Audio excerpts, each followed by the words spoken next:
जी, साल भर पहले मैं सुसाइड थॉट से ग्रसित थी। ईश्वर से मुक्ति की प्रार्थना करती थी। अचानक गुरुजी आपका वीडियो देखकर मेरे जीवन में बदलाव आया। मैं आभार प्रकट करती हूँ। धन्यवाद कहने आई हूँ। गुरुजी, मुझे आशावाद दीजिए कि मैं आगे अब कभी मेरा मन ऐसा विचलित ना हो।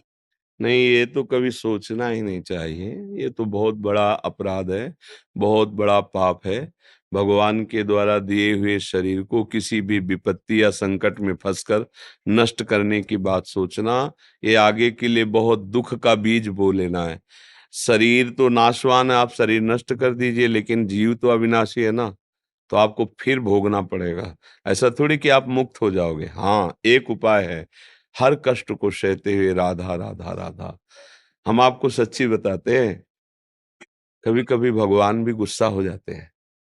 देखो, सब बच्चे तो भगवान के हैं ना, भगवान कहते सब मम प्रिय, सब मम उपजाए, सब मेरे प्रिय हो, सब मेरे प्रगट किए हो। लेकिन जब ज्यादा तुम उद्दंडता करते हो, पापाचरण करते हो, तो एक श्लोक भगवान ने गीता जी में कहा है, यदा हि धर्मस्य ग्लानिर्भवत भारत, अभ्युत्थानम अधर्मस्य तदात्मानं सृजाम्यहम्, परित्राणाय साधूनां, विनाशाय च दुष्कृताम। आई ना बात? गुस्सा हो गए ना, या फिर हम मारेंगे तुम्हें।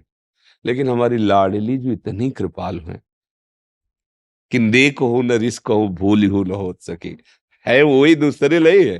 प्रभु ही लाडली जो है, लाडली जो ही प्रभु। पर प्रभु लाडली जी के स्वरूप में जो है, वो श्री कृष्ण के हृदय का प्रेम मूर्तिमान है। राधा राधा कहो, अपनी लाडली जी तो प्रिय स्वामिनी है। आप लोगों के तो जल्दी से भाव बन जाएंगे। स्त्री स्वरूप हो, मेरी प्रिय सखी, मेरी प्रिय स्वामिनी। आप कभी उनको पुकार के देखो। मरने की जरूरत क्या है? अमर हो जाओगी। शरीर तो छूटेगा आज, नहीं तो कल। उसको छोड़ने की तुम्हें जरूरत क्या है? थोड़ी सी विपत्ति, संकट, कटु वचन, अवहेलना, ये इसके लिए शरीर नहीं छोड़ा जाता, सहा जाता है। ऐसी ऐसी विपत्ति आती है कि मन सलाह देता है। हम आपको बता दें, मन जैसा दुश्मन कोई है नहीं सृष्टि में। पर सब कोई समझ नहीं पाते, इस मन से इतना प्यार करते हैं कि ये जो सलाह देता है हम वही करते हैं। इससे बड़ा दुश्मन कोई नहीं है। इसको सुधार लो तो इससे बड़ा मित्र भी कोई नहीं है। देखो कैसा दुश्मन है, क्या क्या सलाह दे रहा है, मर जाओ। मर जाने से क्या होगा? फिर हमारी दुर्गति होगी। हम तो अविनाशी है ना, शरीर छूटेगा, फिर कोई भूत प्रेत कुंवर कुत्ता गधा बनेंगे। अरे अभी मनुष्य शरीर में है, अभी हम राधा राधा पुकार के अपना काम बना सकते हैं। तो हम आपसे प्रार्थना करते हैं, अगर वास्तविक आप विपत्ति से बचना चाहते हो, दुख से बचना चाहते हो, अपना कल्याण चाहते हो, तो हमारे प्रिया प्रीतम, हमारे श्यामा श्याम बहुत करुणामय है, उनको पुकारो। कोई भी विपत्ति हो, आप अपनापन करके पुकारो कि किशोरी जी, अब हमारा तो और कोई है नहीं। इतना साधन भजन नहीं कि हम भगवान से कह सके, इतने गुण नहीं कि उनको रिझा सके। हम तो बस इतना ही पता पाया है कि आप अलवेली सरकार कृपामयी हो, अहेतुकी करुणा, लाडली जो संभाल लो। वो बहुत करुणामय, अंदर की बात तुम्हें बता रहे हैं। करुणा के समुद्र हैं हमारी लाडली जू। और जहां से पुकारोगे तो अनंत शक्तियां लाडली जू की सेवा में रहती है, आपको संभाल लेंगी।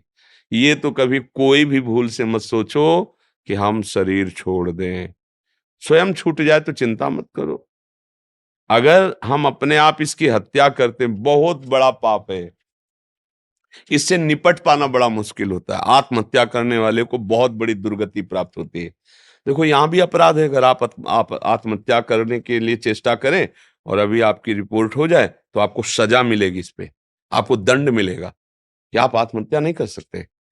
ये राजकीय भारत देश का आप उपभोग कर रहे हो, तो आप देश की एक जनसभा हो, एक जन हो। आप देश सेवा करने के लिए शरीर प्राप्त किए, प्रभु सेवा के लिए। आप इसको नष्ट, मतलब तुम्हारी चीज नहीं है। यहां भी देखो, भाई हमारा शरीर हम नष्ट कर नहीं, इसके लिए तुम्हें दंड मिलेगा। ये राजकीय दंड मिलेगा, तो भागवतिक दंड क्यों नहीं मिलेगा? उसी के अनुसार तो ये बनाया गया है। इसलिए बहुत सावधान, कभी कोई आत्महत्या न करे। कैसी भी हार हो जाए, कैसा अपमान हो जाए, मानो ऐसा भी हो सकता है पति छोड़ दे, पत्नी छोड़ दे, कुछ भी। संसार है, यहाँ कोई किसी का नहीं। सब अपने स्वार्थ में पागल हैं। उसको कोई तुमसे अच्छा मिल गया, वो छोड़ दे। उससे उससे अच्छा मिल गया, वो उसको छोड़ देगा। एक है जो कभी नहीं छोड़ते, वो है हमारे प्रभु, वो है हमारे श्यामा श्याम। अगर इनको पकड़े रहोगे ना, तो ऐसी ठसक रहेगी जैसे मीरा जी की। मेरे तो गिरधर गोपाल दोस्त, जा तू जा, मेरा प्रभु है ना, और वो संभालेंगे ना, तो फिर कोई बिगाड़ नहीं सकता। और वो नहीं है तुम्हारे जीवन में, उनसे अपनापन नहीं, भगवत विमुख जीवन हो, तो ऐसा समझ लो जैसे बहुत बड़े अथाह समुद्र में फेंक दिया गया हो, न तैरना आता है न जहाज नाव है, अब बूढ़ना ही पड़ेगा। तो ना तो इतना भजन साधन है कि हम समुद्र से निकल जाए, और ना हम भगवान का सहारा लिए, तो हमारी हालत वो हो जाएगी कि जैसे भव समुद्र में हम आ गए, अब हमें न भजन साधन रूपी तैरना आता है, न भगवान का आश्रय रूपी नाव जहाज है, अब मरना ही मरना है। तभी लोग दुखी रहते हैं। भगवान का सहारा ले लोगे तो आज दुख आया है, आगे सुख आएगा। धैर्य रखो। आज तुम्हें गालियां मिल रही हैं, कल तुम्हें ऐसा होगा कोई पूजा भी करेगा। देखो ना भगवान का खेल, देखो ना, एक दिन वो एक परास्त होता है तो दूसरा विजयी होता है।